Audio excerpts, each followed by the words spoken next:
What's going on? We back, Goodfellas Sports TV. I appreciate everybody for checking in. Much blessings to the brothers and sisters out there supporting the channel. Make sure you hit the subscribe button, hit the bell icon button.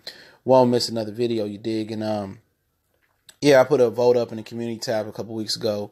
Should the Rockets trade Chris Paul or not? And some people agreed it was close.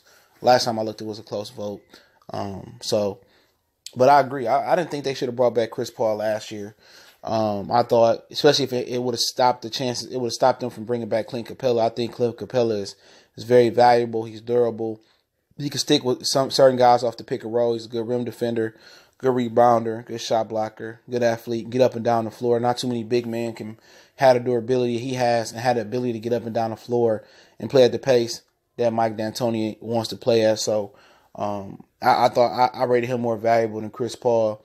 And I think if he wants to raise his stock before I start talking about the gist of this video, he needs to develop a back-to-the-basket game. You know what I'm saying? I know it's not popular to play to the back-to-the-basket, but if somebody really, really mastered that and really committed to doing it, I'm telling you, I mean, they'd be unstoppable. You know, imagine putting Shaq in this league. Nobody could guard Shaq, especially with these rules and his post moves, or Akeem, or even if you had a healthy Ralph Sampson would dominate this league. But, you know, the guys that has the ability like Anthony Davis and Karl-Anthony Towns, they just prefer not to do it, and they would be more effective and have more impact on their teams if they did it. But yeah, with Chris Paul, yeah, I've seen so many times with Chris Paul and Blake Griffin rotate times, being injured at the wrong times, and obviously Blake's with the Detroit Pistons. I'm a Detroit Pistons fan. If you're interested in Detroit sports or any Detroit talk, current events, follow my other channel, Motor City Sports Talk. But yeah, you know, Chris Paul is just, it's no coincidence at this point. It's an actual fact knowing that Chris Paul gets injured in big moments. It ain't that like him like he James Harden. With James Harden, just don't come through. It's been proven time and time again. Go back to the Thunder finals versus Miami Heat. He was the reason they lost that final because he didn't show up. Russ and Westbrook balled. He was a no-show. Go into the earlier series before Golden State grew into them. They could have went up 2-0 on Golden State Warriors one year. 2 back-to-back games, I believe, Harden turned the ball over at critical moments. They went down 0-2. Instead of being up 2-0 because of him. I mean, you go back a couple years ago with the Kawhi Leonard thing. Kawhi Leonard got injured Game 6. It was a win. It was a must-win for them.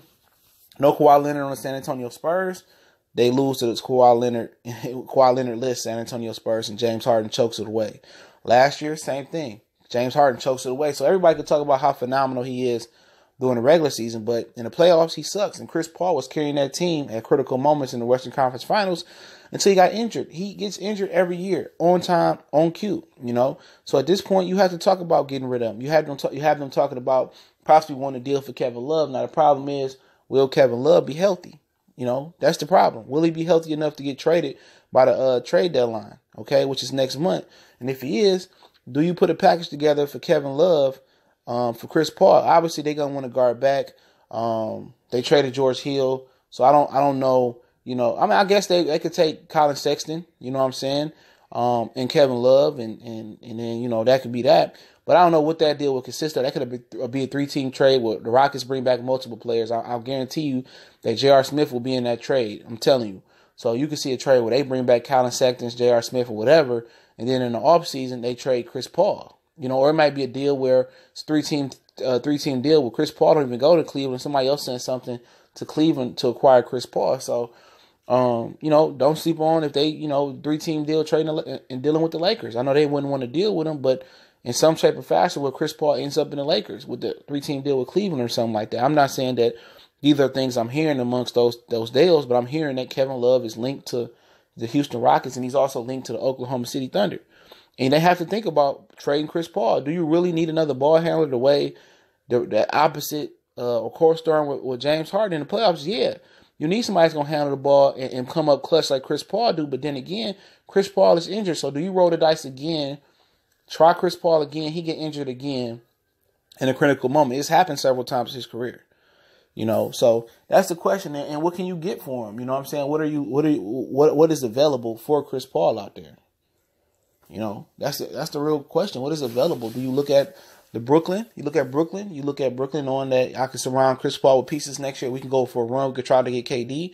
I say I get D'Angelo Russell, Spencer Dinwiddie, you know, Hollis Jefferson. You know, do I look at, they got the white guy over there, I can't remember his name. He balling out. So, you look at them and say, where can we trade Chris Paul? Would you D'Angelo Russell, Chris Paul in the backcourt, or, Spencer Dinwiddie back there with him? Can we get another shooter that they possibly might have over there?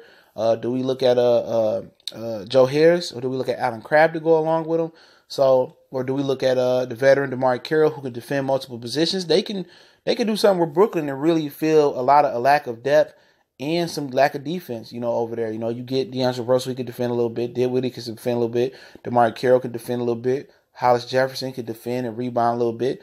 Houston can really power up with a trade with Brooklyn. They really could soup up with James Harden. A lot of complimentary pieces around James Harden, but, end of the day, you got to get somebody else like Russell who can step up and make big shots, what Chris Paul was doing for him in the playoffs. So, I'm with the Rockets trading Chris Paul. I didn't think they should have brought him back, but who was you going to replace him with? Did you sign and trade him to Minnesota for Jimmy Butler and Jeff Teague or something like that? Would Minnesota have done that? I don't know. But I do know is that I would be done interested in Chris Paul, especially if I was a Clipper, New Orleans, Hornets, now the Pelicans again, and a Houston Rocket fan, because I've been seeing it too many times from different angles that he's consistently getting injured.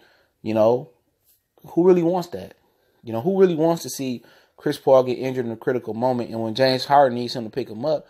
Nobody. So I really do think they should go trade Chris Paul, because I think this is the last year that he's going to have value. Real talk. This last year had value. And I think that Brooklyn Net trade, some of them players in there, I think that Brooklyn Net trade makes sense. It's a good market for Chris Paul. They got cap money next year. Why not? D'Angelo Russell, DeMar Carroll, if you could get Spencer Dinwiddie and a couple of them dudes over there for a couple of dudes with Chris Paul, that's positive right there. But it's my personal opinion. Let me know what y'all think. Yay, nay on trading Chris Paul for the Houston Rockets. Much blessings to all the basketball fans that watch my channel. I'm going to try to do more content, especially as we approach playoff season and All-Star break. And after that, that's when the NBA get competitive. Don't forget, we on Facebook, Twitter. Also, you can reach out to me via email. You got a question, business inquiry, or sponsorship, you can DM me on those social media sites as well. If you want to make a donation, go ahead and donate. The link's in the description. But check out my Patreon. It might be something for you on there as well. That link's in the description. Much blessings to you and yours. Definitely, everybody had a happy new year. If it ain't started off on the right foot, let's get on the good foot, like James Brown say, and stay positive and remain confident. Blessings. One time for the one time. We gone.